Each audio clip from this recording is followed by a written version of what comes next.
I found out my son was getting married because a neighbor asked me what I planned to wear. I smiled, pretending I already knew, while my stomach turned cold. That evening, I sat alone in the same kitchen where I had packed his school lunches for years, staring at a wedding invitation that had never arrived.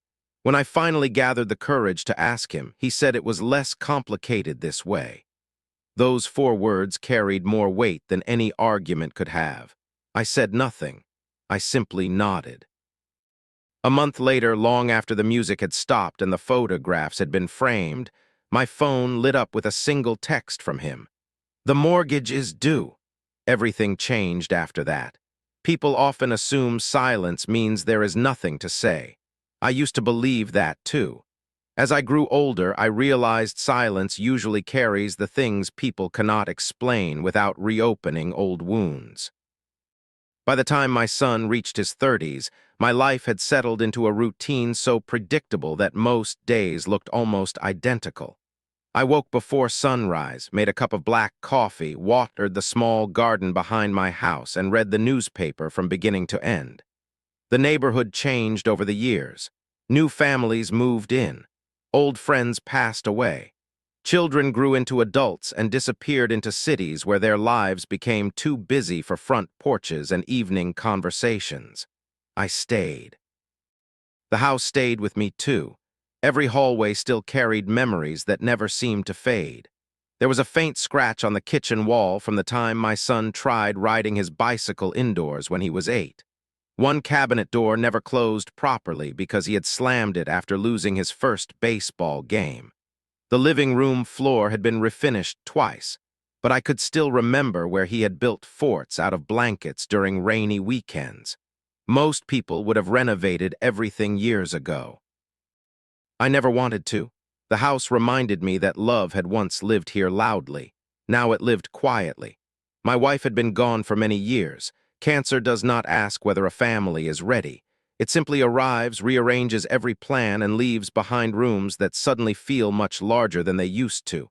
After she died, every decision became mine.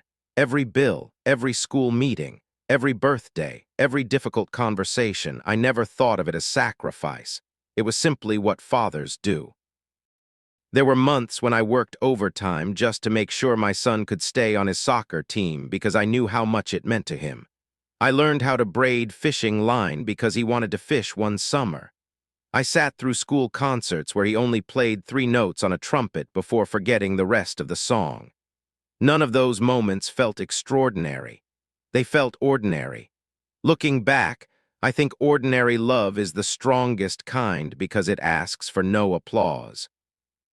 As he became an adult, our relationship changed the way most parent-child relationships do.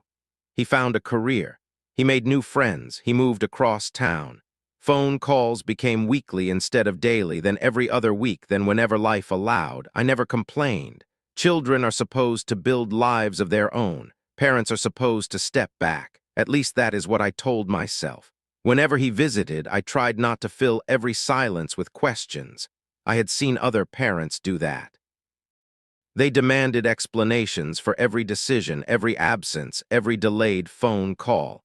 I promised myself I would never become that father. If he wanted advice, I would give it. If he needed help, I would offer it. Otherwise, I would simply enjoy whatever time he chose to share. He usually arrived carrying takeout because he knew I disliked cooking for one person. We would eat at the same dining table where he had once struggled through homework assignments. Sometimes we talked about work. Sometimes about sports. Sometimes we spent 20 minutes saying almost nothing while watching birds gather outside the window. Those quiet visits were enough for me. A year before everything changed, he introduced me to the woman he wanted to marry. She was polite, respectful, careful with her words. She smiled often, though I sometimes noticed her watching people more than listening to them. I assumed she was shy. Not everyone feels comfortable around future in-laws. I welcomed her without hesitation. Families grow by making room for new people. That was always my belief. As the months passed, they spoke about saving for a house. Prices had risen faster than either of them expected. Interest rates were difficult. Every conversation eventually returned to money. I listened more than I spoke. One afternoon, my son admitted they were worried about qualifying for the mortgage they wanted. He looked embarrassed. That was harder to watch than hearing about the money itself. Parents recognize that expression immediately. It is the face children make when they hate asking for help. Before he could finish explaining, I told him we would figure something out together. He insisted he was not asking me for anything. I believed him. Still, a few weeks later, I quietly transferred money into his account, not because he demanded it, because I remembered being young. I remembered lying awake at night wondering how I would pay bills while pretending everything was under control. No parent forgets that feeling. He called me after seeing the deposit. His voice sounded emotional. He thanked me several times and promised he would make everything right someday. I laughed softly and told him there was nothing to make right. Helping him had never felt like a transaction. It felt like continuing a promise I had made the day he was born. No matter how old he became, he would never stop being my son. At the time, I believed that promise belonged to both of us. I had no reason to think otherwise. I did not know that trust rarely disappears all at once.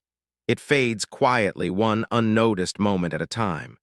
The first changes were so small that I almost felt embarrassed for noticing them. Nothing dramatic happened. There was no argument, no raised voices, no single moment that divided the past from the future. Instead, ordinary things became slightly different. Phone calls ended a little sooner than they used to. Messages were answered a day later instead of an hour later. Visits that had once happened every few weeks quietly stretched into months. Life changes. People become busy.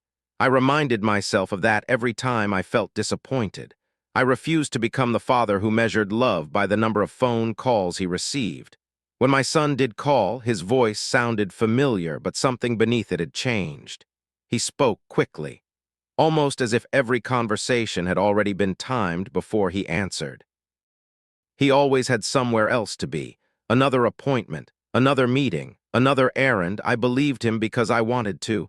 Trust has a strange habit of explaining away things that suspicion would immediately question. One Saturday morning, I was trimming the hedges when my neighbor, Martha, walked past with her dog. She smiled. "I suppose you've already picked out your suit." I looked at her, confused. "My suit? For the wedding," she said casually. "You must be excited." For a second, I wondered if she had mistaken me for someone else. Then she laughed gently. "Oh, perhaps it's supposed to be a surprise." I forced a smile before she could notice the confusion on my face. "Maybe," I replied. We spoke for another minute about the weather before she continued down the street. The moment she disappeared around the corner, I put the hedge trimmers away without finishing the job. I sat on my back porch for nearly an hour. A wedding. Of course, I knew they were planning one. They had mentioned getting married sometime the following year, but we had never discussed a date, or a venue, or anything beyond vague ideas. I convinced myself Martha must have misunderstood something. Perhaps she had heard rumors. Perhaps she assumed I knew more than I actually did. That explanation felt reasonable. Reasonable explanations are comforting, even when they are wrong. A few evenings later, I called my son. We talked about work first. His company had started a new project. Mine, being retired, had little news to offer beyond the tomatoes finally growing in the garden. Eventually, I asked, as casually as I could, "So, how are the wedding plans coming?" There was a pause, only a second, maybe two. Then he answered, "We're still figuring things out." His response sounded rehearsed, not dishonest, just prepared. "We haven't decided much yet." I accepted the answer. What else was I supposed to do? Parents spend years teaching children to become independent. Eventually, independence means accepting that you are no longer included in every decision. Still, after we hung up, that brief silence before his answer stayed with me. It was probably nothing. I told myself that several times before going to bed. The following week, I stopped by the local hardware store. While waiting at the register, I recognized my cousin Daniel near the lumber aisle. We hadn't spoken in months. After exchanging greetings, he asked whether I had booked a hotel yet. A hotel. For the wedding. Again, the same assumption. I smiled carefully. Not yet. He nodded. I hear it's going to be beautiful. I wanted to ask how he knew. Instead, I wished him well and left. Driving home, I turned the radio off. Silence felt easier than pretending to enjoy the music. Questions kept forming in my mind. Had invitations already been discussed? Was everyone simply assuming I knew the details? Or had everyone actually been told something I had not? By the time I reached my driveway, I had already decided to stop thinking about it. Speculation solves nothing. Facts do. Until I had facts, I would not allow suspicion to damage my relationship with my son. That evening, I opened an old photo album. Not because I was searching for answers, because memories have a way of calming restless thoughts. There was a photograph of him at 6 years old, proudly holding a paper certificate for perfect attendance. Another showed us painting his bedroom together after he insisted he was old enough to choose the color himself. Blue, far brighter than either of us expected. We laughed every time we walked into that room. Looking at those photographs reminded me that love is built over thousands of ordinary days. Surely that could not disappear without explanation. Weeks passed. Conversations remained brief. Whenever I mentioned visiting, my son apologized. We've just got so much going on. I understood. Or at least I believed I did. Then one evening, while checking my mailbox, I noticed several envelopes addressed to neighbors. Each carried elegant handwriting. Cream-colored paper, thick envelopes, wedding invitations. I recognized the return address immediately. It belonged to the printing company only a few blocks from where my son lived. I stood there longer than I should have. Not because I believed those invitations were necessarily his. Because for the first time I realized I was quietly hoping they weren't. That hope told me something I had been unwilling to admit. A small part of me no longer trusted the explanations I had been given.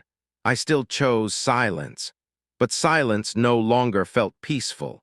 It felt heavy, as though something unseen had entered our relationship and quietly taken a seat between us. I still believed my son loved me.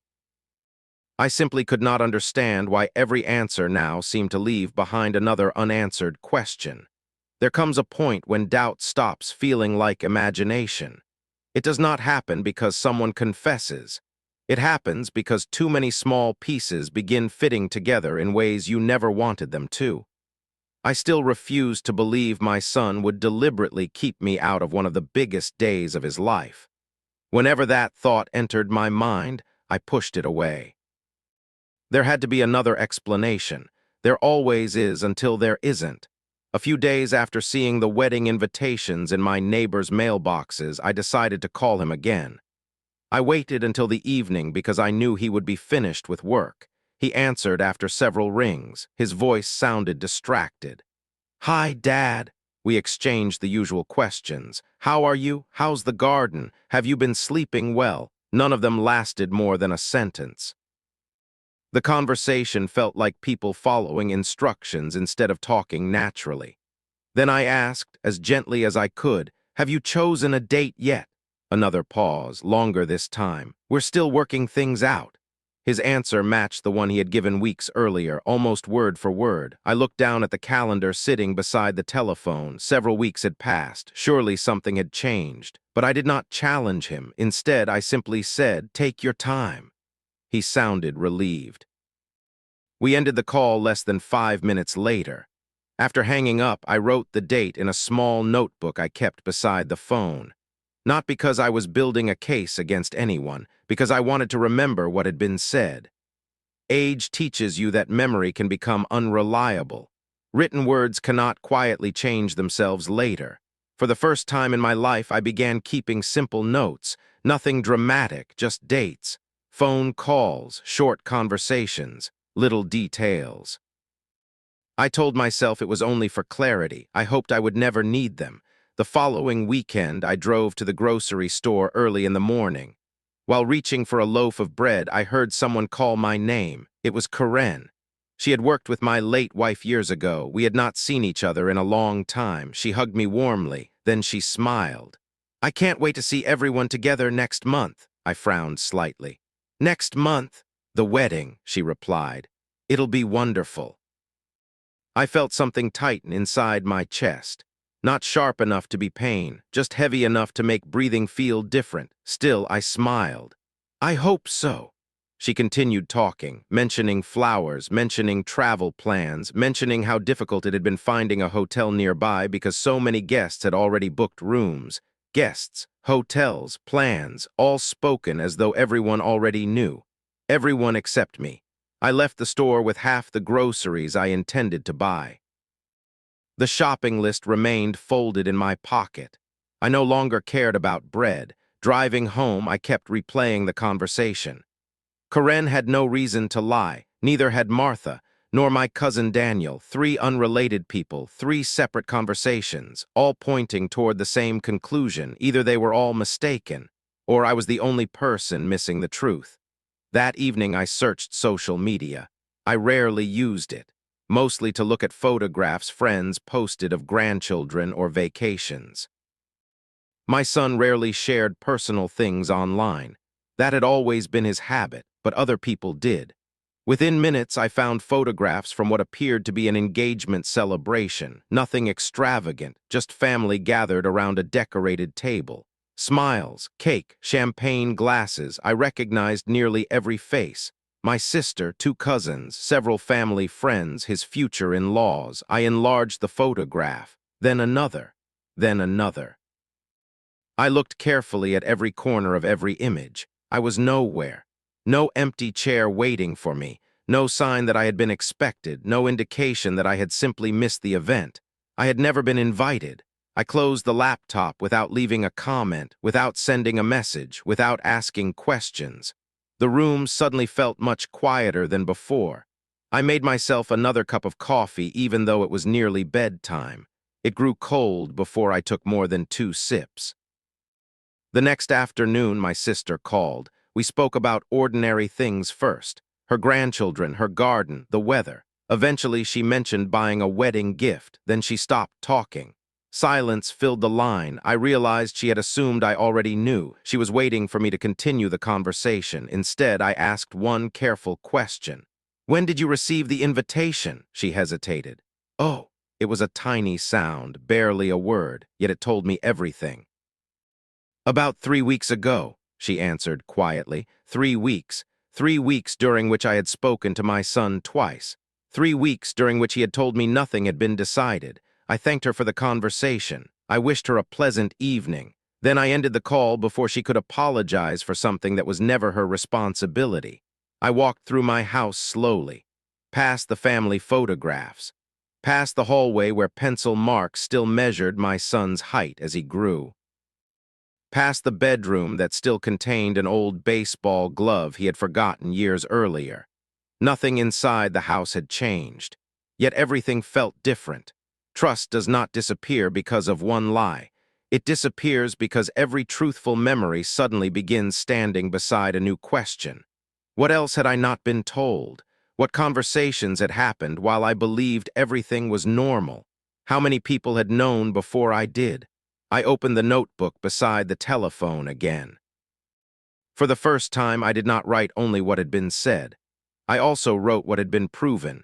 Invitations mailed, family informed, engagement celebration attended. I was never told. Those 4 lines occupied less than half a page, yet they weighed more heavily than every photograph hanging on my walls. I still wanted to believe there was an explanation, but belief was beginning to lose its place to evidence. And evidence, unlike hope, asks for nothing except honesty. I did not call my son immediately after speaking with my sister. For 2 days, I said nothing. Not because I was afraid of the answer, because I wanted to make certain I was asking questions instead of making accusations. There is a difference. Questions leave room for truth. Accusations often leave people searching for excuses. During those 2 days, I followed my usual routine as closely as I could. I watered the garden. I walked to the corner cafe for coffee. I read the newspaper from beginning to end. From the outside, nothing had changed. Inside, every ordinary moment felt strangely distant. I found myself reading the same paragraph 3 times without remembering a single word. I forgot where I had left my glasses even though they were sitting beside my coffee cup. My mind kept returning to the same thought, not that I had been excluded, but that everyone else had known. That was the part I could not understand. When the second evening arrived, I called him. He answered almost immediately. "Hi, Dad." His voice sounded warm enough, almost normal. We exchanged a few familiar sentences before I spoke. "I wanted to ask you something." "Sure. I talked to your aunt a few days ago." There was a brief silence. Then he said quietly, "Okay." "She mentioned receiving a wedding invitation." Another silence. This one lasted long enough that I looked at the phone to make sure the call had not disconnected. Finally, he sighed. "We were going to tell you." I waited. He did not continue. "So, the invitations have already been sent?" "Yeah." His answer was short, almost reluctant. "I see." Again, I waited. Sometimes silence tells people you are listening. Sometimes it gives them an opportunity to explain. Instead, he said something I never expected. "Dad, you're making this bigger than it is." I blinked. "I haven't made anything into anything," I replied calmly. "I only asked if invitations had been sent." "They have. And I wasn't invited." He let out another long breath. "It wasn't personal." Those 3 words landed heavily, not personal, as though removing me from one of the most important days of his life had been an administrative decision, not emotional, not meaningful, simply practical. I spoke carefully. "I'd like to understand." "You don't need to understand." His voice remained controlled. "We wanted a small ceremony." "I understand that. There wasn't enough room." "I understand that too. So why are we still talking about it?" I looked around my empty kitchen. Every chair stood exactly where it always had. The clock ticked softly above the refrigerator. "I suppose we're talking about it," I said quietly, "because almost everyone else seems to have found room." He didn't answer. Instead, he changed direction. "Dad, you've always taken things personally." I frowned. Had I? I searched my memory. I couldn't remember a single argument where I had demanded attention. I had never complained about holidays spent apart, never questioned missed birthdays, never criticized his choices. The accusation felt unfamiliar, almost borrowed. "I don't think that's true." "You've always been sensitive." Sensitive. Another word that shifted the conversation away from actions and toward my character. The problem was no longer what had happened. The problem was apparently how I felt about it. "I don't think asking a question makes someone sensitive." "See." His tone sharpened slightly. "You're doing it again." "Doing what?" "Turning everything into a problem." I closed my eyes for a moment. The conversation had quietly changed shape. We were no longer discussing the wedding. We were discussing me, my reactions, my personality, my supposed flaws. The original question had almost disappeared. "I called because I wanted clarity." "I've given you clarity." "No," I spoke softly. "You've given me conclusions." He sounded frustrated now. "Dad, why can't you just be happy for us?" The sentence caught me off guard. Happy. Nothing I had said suggested I wasn't. "I am happy for you." It doesn't sound like it. "I can be happy that you're getting married and still be hurt that I wasn't invited." Another pause. Then he said something that stayed with me long after the conversation ended. "I think you're remembering things differently than they happened." I stared out the kitchen window. The garden lights had begun turning on automatically as the evening grew darker. Remembering differently. I reached for the notebook beside the telephone. Its pages contained dates, conversations, simple facts written immediately after they happened, not opinions, not interpretations, facts. For the first time, I realized why I had started writing everything down, not because I expected betrayal, because somewhere inside me I had already sensed that my memory might eventually be questioned. "You told me several times that nothing had been decided." "I said we were still working on things, after invitations had already been mailed." "You misunderstood." The words came so quickly that they sounded rehearsed. "I misunderstood?"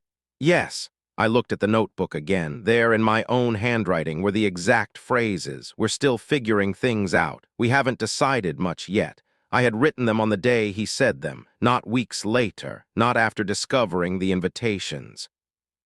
That mattered. I did not argue. Instead, I asked one final question. Did you ever intend to tell me before the wedding? Silence, longer than any before it. Then, I don't know. It was the first honest answer he had given all evening. I appreciate you answering.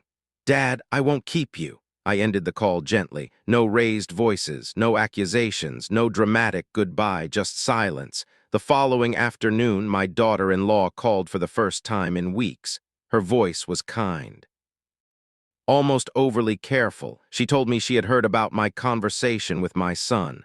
I'm sorry you're upset. I didn't tell anyone I was upset.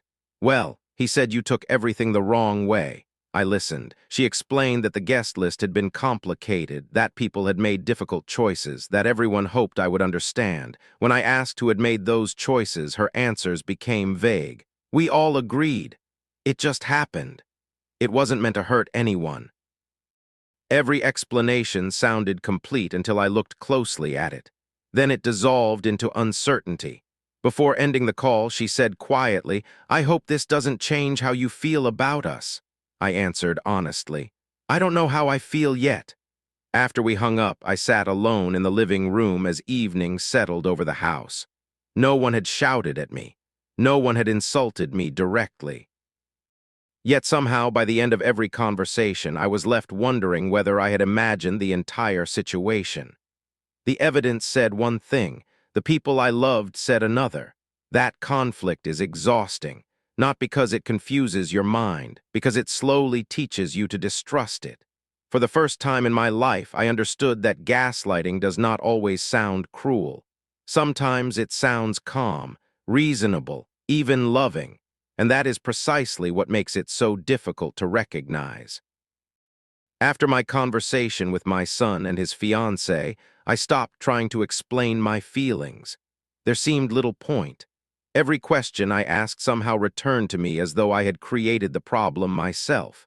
If I asked why I had not been invited, I was told I was too emotional. If I pointed out that invitations had already been mailed, I was told I had misunderstood. If I remained silent, everyone assumed the matter had been settled. For the first time in my life, I realized that silence can be interpreted in two completely different ways. To the person carrying the hurt, it is restraint. To the people avoiding responsibility, it often looks like agreement. I continued with my routine, morning coffee. The garden, long walks through the neighborhood. Nothing on the outside suggested my world had shifted. But inside, something had quietly changed. I stopped expecting the phone to ring. A week later, I drove to the bank to renew a certificate of deposit that had recently matured. The branch manager recognized me immediately. I had banked there for years. After finishing the paperwork, he smiled politely. I hope the wedding preparations aren't causing too much stress. I looked at him. Even here, he seemed to notice my expression. Oh, I assumed. He stopped himself. You assumed what? Nothing. No, I said gently. What did you assume? He hesitated before answering. Your son mentioned that you had been helping them financially. I just assumed you were involved with everything. Helping them financially. The words stayed with me. I thanked him for his time and left without asking another question. He had not intended to reveal anything. In fact, he probably believed he had said nothing important, but he had unknowingly connected two truths. My financial support was known. My absence from the wedding was also known. The two no longer fit together. Driving home, I began remembering things I had dismissed months earlier. Small requests, quiet transfers, conversations about deposits, closing costs, inspection fees. Every time my son had insisted he would pay me back someday, I had always answered the same way. There is nothing to pay back. I had never considered that generosity without communication creates a dangerous imbalance. The following Friday, I received a phone call from my old friend Harold. We met for lunch every few. He knew my son well enough to ask how the wedding planning was going. I smiled faintly. I wasn't invited. Harold lowered his fork slowly. I thought you were joking. I'm not. He remained silent for several seconds, then he said something that surprised me. "I almost called you after the engagement dinner." "The engagement dinner," he nodded. "I assumed you couldn't make it." I felt my chest tight. "There was a dinner. There were about 30 people. 30, not 10, not 12, 30. Enough people to include distant relatives, enough people to exclude me deliberately." Harold looked uncomfortable. "I shouldn't have said anything." "No," I shook my head. "I'm glad you did." He studied my face carefully. "You really didn't know." It was not a question, it was a realization. For the first time since all of this began, someone was not trying to explain the situation away. He simply accepted what had happened. That small difference mattered more than he probably realized. On the drive home, I stopped at a park instead of going directly back to the house. I sat on a wooden bench overlooking a small lake. Children were feeding ducks. An older couple walked slowly along the path, holding hands without saying much. Life continued exactly as it always had. Only mine seemed to have paused. I opened my notebook again. Until then, it contained mostly dates and conversations. Now I added another section. Not opinions, not accusations, just confirmed facts. Engagement dinner attended by approximately 30 guests. Multiple relatives informed months in advance. Financial support acknowledged by third parties. No invitation ever received. Reading the page, I noticed something unexpected. Every fact came from a different person. None of them knew what the others had said, yet all of their stories matched. Truth often arrives that way, quietly, without coordination, without anyone trying to prove it. The following Monday, I received an envelope in the mail. For a brief moment, I wondered if it might finally be an invitation. Instead, it was a thank you card from a local charity. Inside was a receipt acknowledging the donation I had made in my late wife's name. I smiled sadly. She had always believed gratitude should never be delayed. "If someone helps you," she used to say, "make sure they never have to wonder whether it mattered." I sat at the kitchen table for a long time holding that card. Not because of the charity, because of the memory. Somewhere over the years, our family had stopped saying difficult truths out loud. Instead, we replaced honesty with convenience. We replaced uncomfortable conversations with careful omissions. Eventually, those omissions became lies, not because anyone spoke false words every day, but because important truths were deliberately left unsaid. A few days before the wedding, my sister visited unexpectedly. She stood on my porch looking nervous. "I thought I should come." I invited her inside. We drank coffee in silence before she finally spoke. "I argued with him." I looked up. "He told me not to. He said it was between the two of you." She reached into her purse and placed something on the table. It was her wedding invitation. I looked at the elegant cream-colored paper, the date, the venue, the schedule. Everything had been finalized weeks before my son insisted nothing had been decided. "I wanted you to see it." I ran my fingers gently across the embossed lettering. Not because I needed proof anymore, because seeing it made the absence real in a way conversations never could. I asked him why. "What did he say?" She hesitated. "He said inviting you would make things complicated." Complicated, the same word Martha had unknowingly echoed weeks earlier, the same explanation my son had hidden behind. I nodded slowly. My sister's eyes filled with tears. "I'm sorry." I reached across the table and gently covered her hand with mine. "You don't have anything to apologize for." She wasn't the one who had made the decision. She was simply the first person willing to stop pretending the decision hadn't been made. As she left that afternoon, I remained standing in the doorway until her car disappeared around the corner. The house was quiet again, but it was a different kind of quiet. The uncertainty was gone, pain remained, questions remained, but uncertainty had disappeared. The truth had not arrived through confrontation. It had arrived through ordinary people, ordinary documents, ordinary conversations, and ordinary records. No single revelation had exposed the betrayal.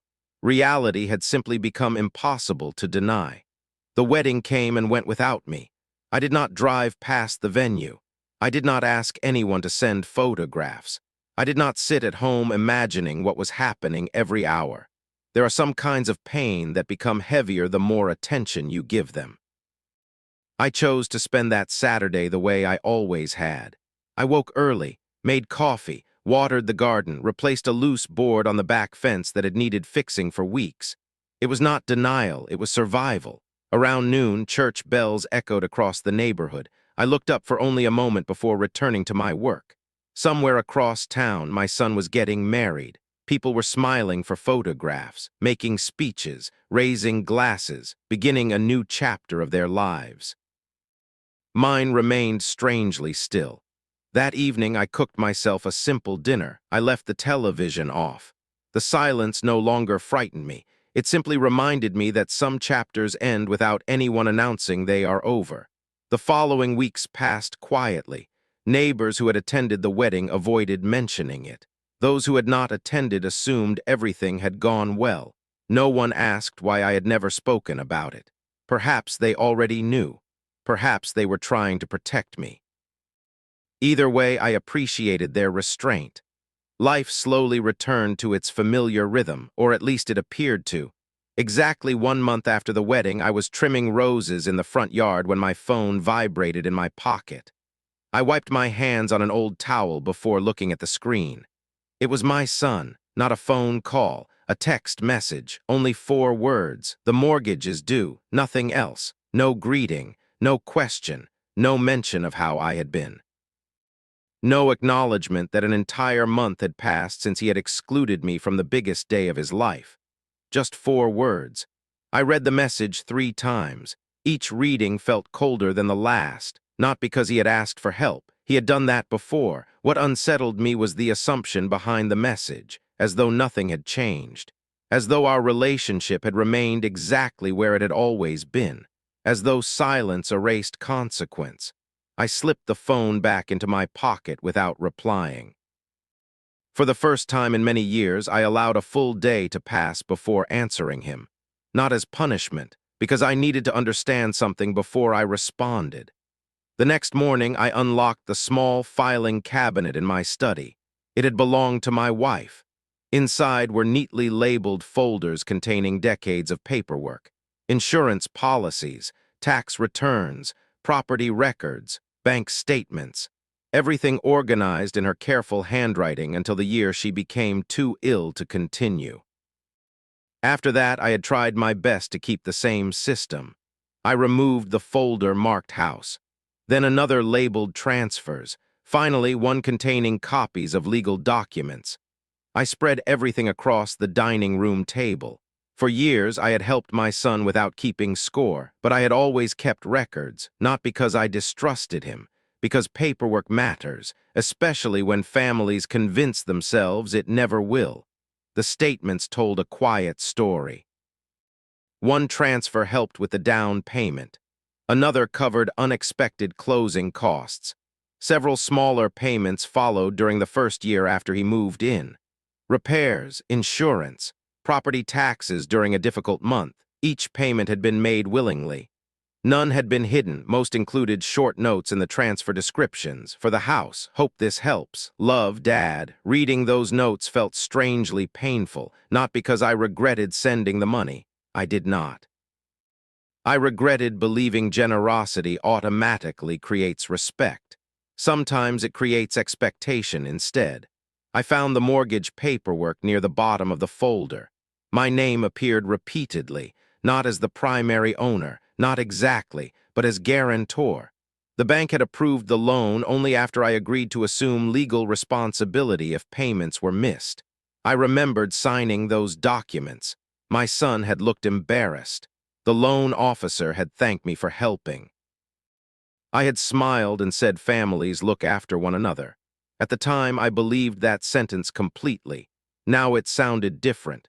By early afternoon, I had finished reviewing every document. Nothing surprised me. The facts had always existed. I had simply never needed to examine them together. My phone rang. This time it was my son calling. I answered. "Hi, Dad." His voice sounded almost cheerful. "Did you get my text?" "I did."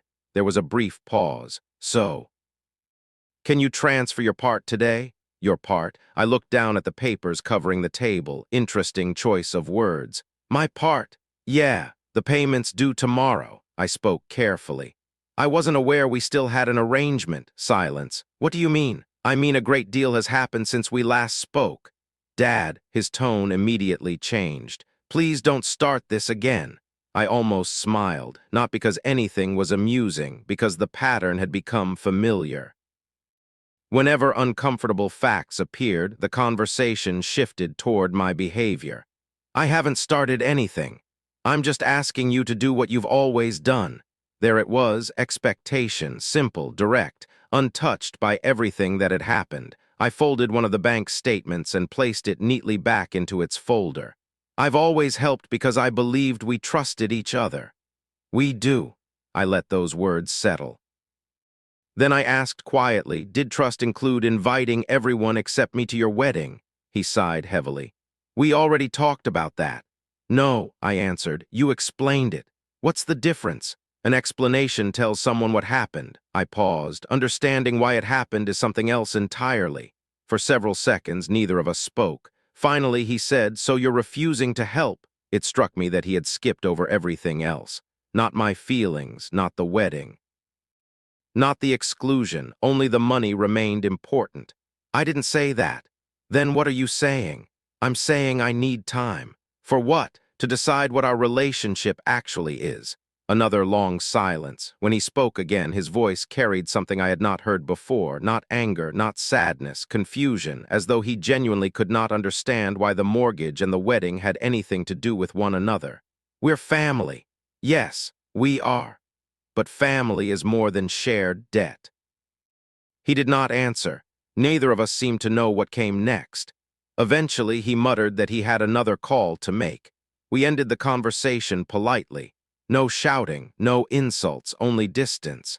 After hanging up, I returned every document to its folder, except one, the guarantor agreement. I left it on the table, not because I intended to threaten anyone, because it represented something I had finally begun to understand. Love had led me to sign it.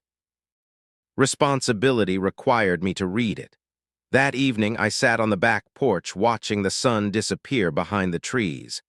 For the first time since learning about the wedding, I was no longer thinking about invitations, or photographs, or apologies. I was thinking about boundaries, not walls built from anger, boundaries built from clarity.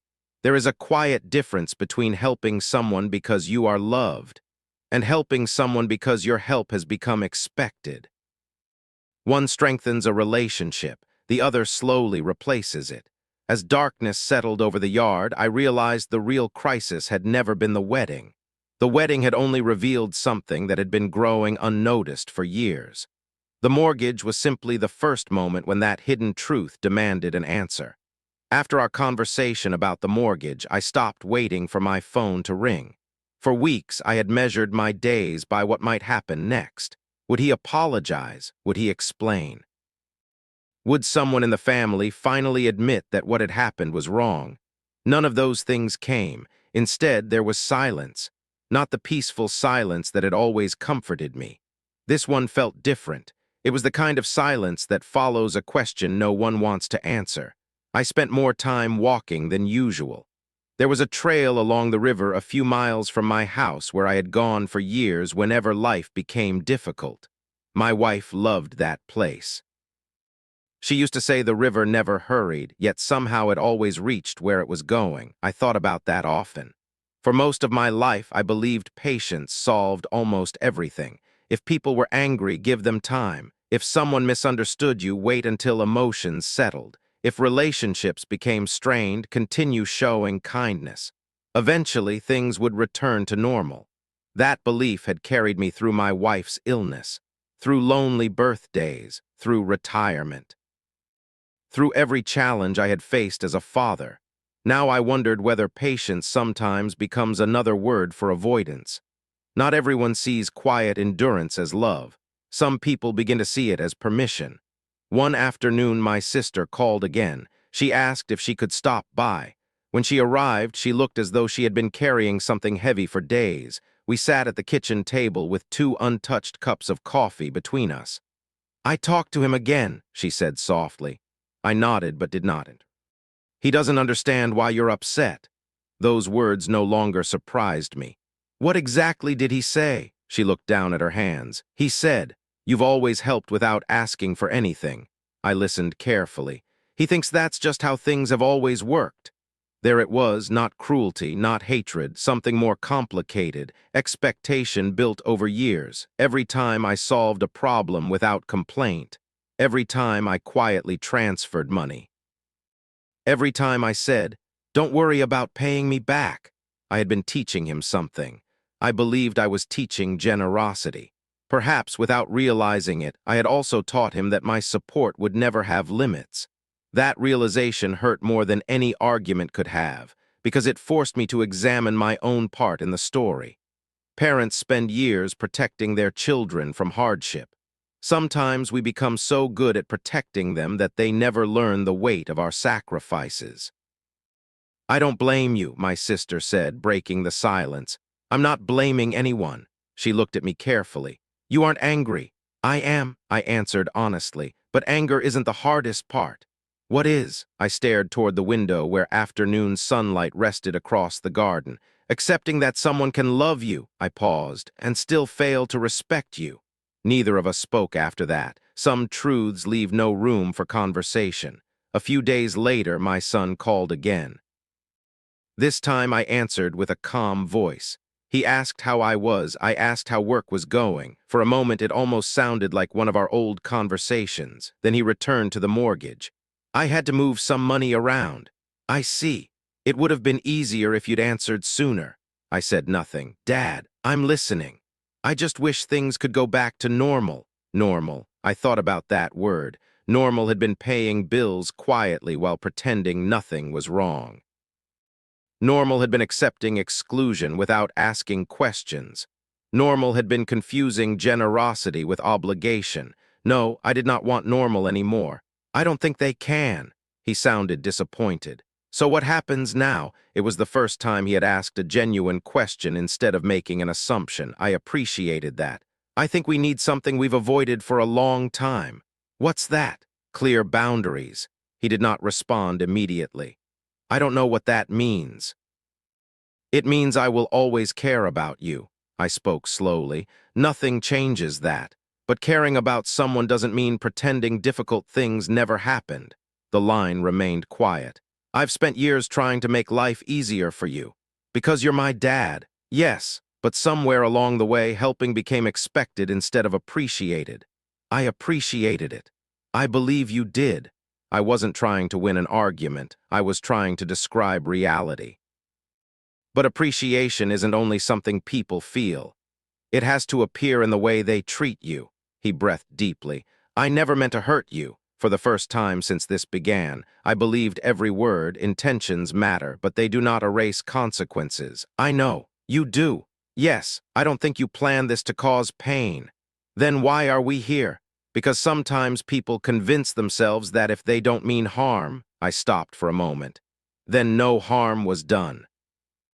Another long silence settled between us. This one felt different. It wasn't defensive. It wasn't uncomfortable. It sounded like someone thinking. Finally, he spoke. I don't know how to fix this. Neither did I. Some relationships cannot be repaired by finding the perfect sentence. Some require accepting that trust returns slowly if it returns at all. I'm not asking you to fix it today. What are you asking? For honesty. He waited. If something is difficult to tell me. I continued quietly. Tell me anyway. Even if it hurts. Especially then. The conversation ended a few minutes later, not because everything had been resolved, because there was nothing left to force. After hanging up, I walked through the house one room at a time. The old baseball glove still rested on the shelf. The scratch on the kitchen wall remained. The photographs had not moved. Neither had the memories. For weeks, I had been grieving the wedding I never attended. Standing there, I realized I was grieving something much older. The version of fatherhood I had carried for decades. The belief that love alone could keep a family close. Love is necessary, but by itself it is not enough. It must be accompanied by honesty, by respect. by the willingness to tell difficult truths before they become permanent wounds. That evening, I placed my notebook back inside the drawer where it had always belonged. I no longer needed to record conversations. The evidence had served its purpose. The truth was no longer something I needed to prove. It was something I had finally accepted. Acceptance did not bring relief, it brought clarity, and sometimes clarity is the quietest form of courage. The weeks after that conversation passed without drama. There were no angry messages, no family meetings, no relatives calling to demand explanations. Life simply continued. From the outside, nothing seemed unusual. People went to work. Children walked to school. Neighbors mowed their lawns on Saturday mornings. The world has a remarkable ability to continue moving while someone's private life quietly changes forever. I answered my son's calls when he made them. Sometimes we spoke for 5 minutes, sometimes for 20. The conversations were polite, careful,